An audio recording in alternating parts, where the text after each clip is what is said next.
Buenas noches, estamos de regreso acá a las 8:45 del segmento de entrevistas. En esta primera entrevista hoy nos acompaña Javier Cepeda, director ejecutivo de la Cámara de Industria, Carmen Aida Ibarra, quien es también directora del Movimiento Pro Justicia, y Mario Itzep, dirigente del Observatorio de Poblaciones Indígenas.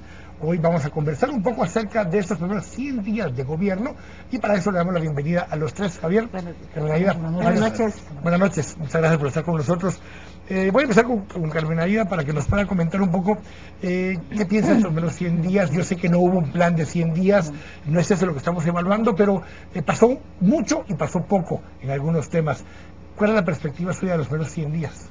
Yo diría que tendríamos que evaluar que ha habido una tendencia del gobierno de reforzar algunas acciones en materia de política exterior, y de esa manera podemos entender que la propuesta de despenalización primero y luego una más amplia o con una visión más amplia de buscar nuevas rutas para afrontar el problema de la delincuencia organizada y particularmente de la narcoactividad, pues se inscriben en el afán probablemente de marcar una nueva tendencia en materia de política exterior.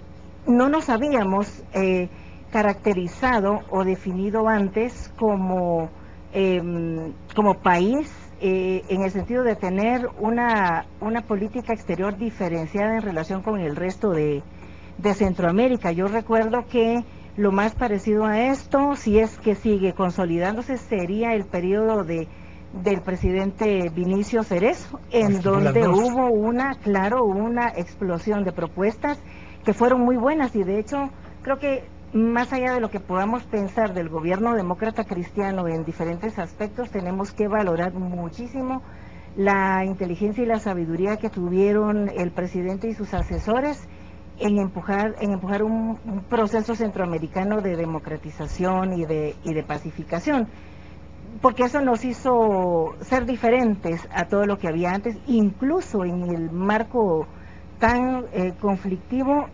nos hizo tomar una posición única, y yo diría que en este momento estamos en eso. Lo que hace falta es que haya una mejor intervención en definir esa política exterior y que haya más fundamento y más sustento en las propuestas. Creo que ese es un gran logro, esa como tendencia que empieza a marcar. Vamos a ir compartiendo los criterios de cada uno. Mario, desde tu punto de vista, ustedes presentaron un informe de los 100 días.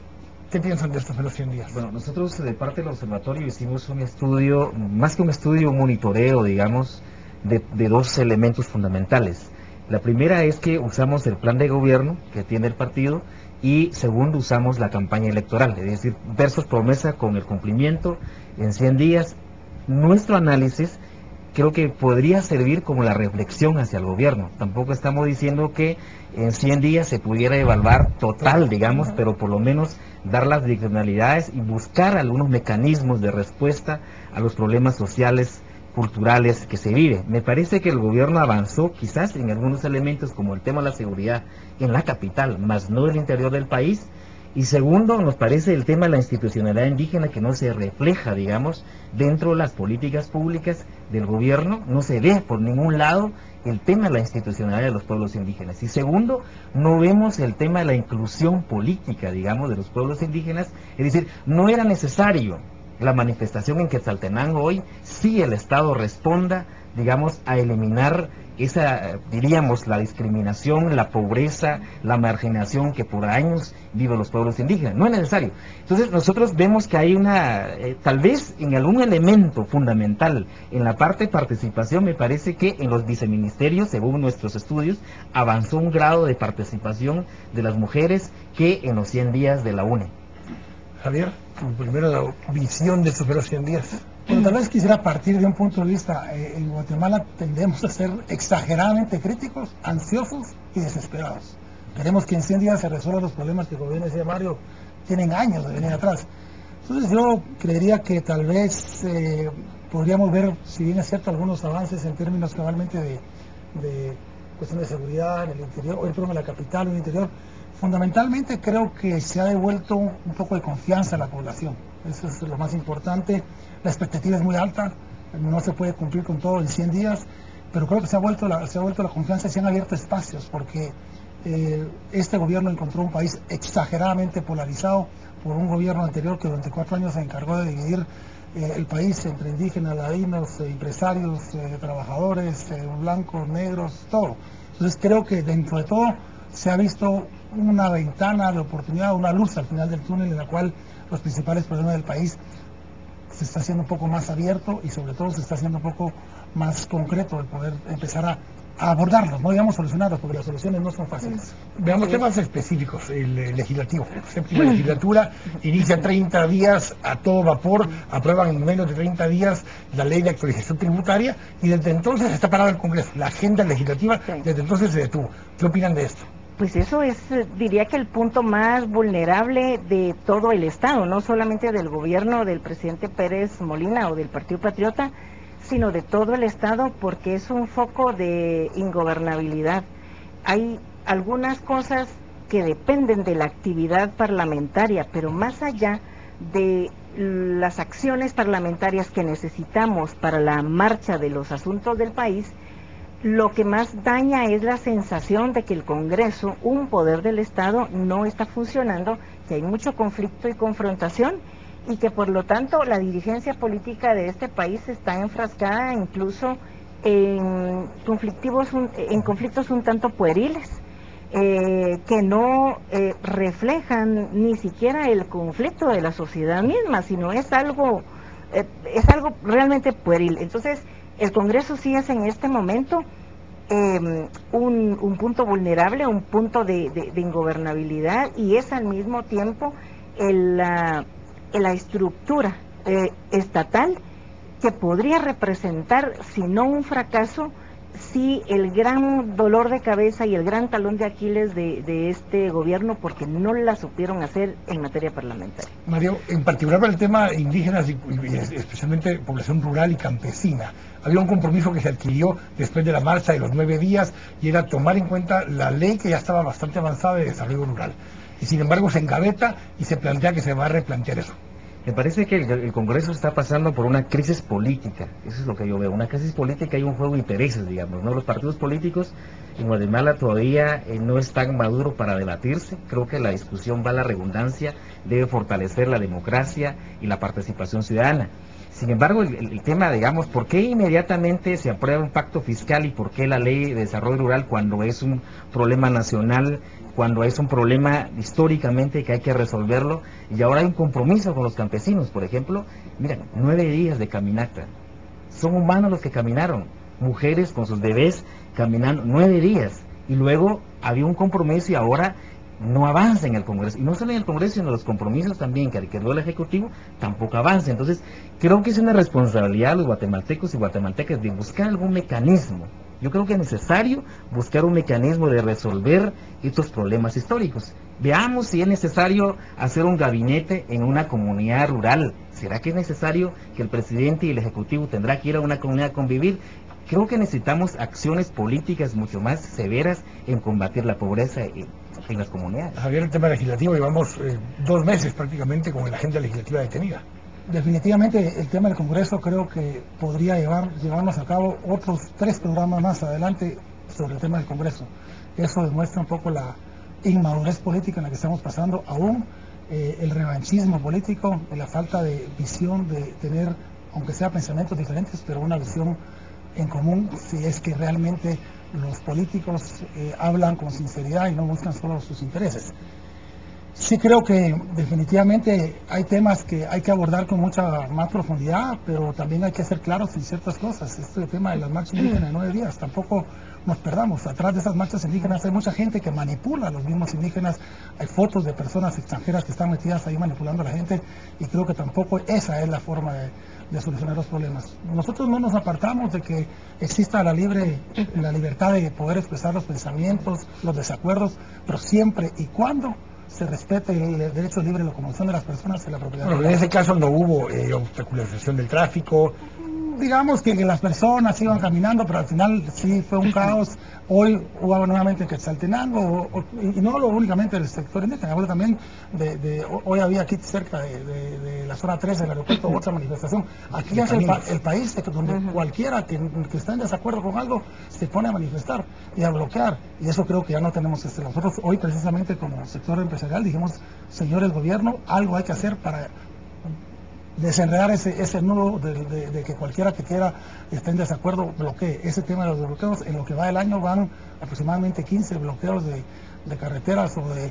El lunes eso te demuestra que hay un nivel de conflictividad social seguro resuelto, o sea, pero hay temas. Pero hay que solucionarlo con madurez y encontrando consensos y puentes de comunicación, no bloqueando carreteras. Pero ¿saben qué pasa? Que el discurso que descalifica los movimientos no es conveniente porque asusa e incentiva esa conflictividad. Debiéramos de verdad felicitarnos por tener una convivencia o haber llegado a un estado político en el país que permite que haya libertad de manifestación, que no tengamos digamos un temor de que nuestra vida o integridad física corre riesgos si salimos a manifestar. Es cierto que hay que administrar de mejor manera ese tipo de movimientos sociales para que no provoquen destrozos a la productividad u obstrucciones al libre comercio, pero digamos que no debemos descalificar el fondo de eso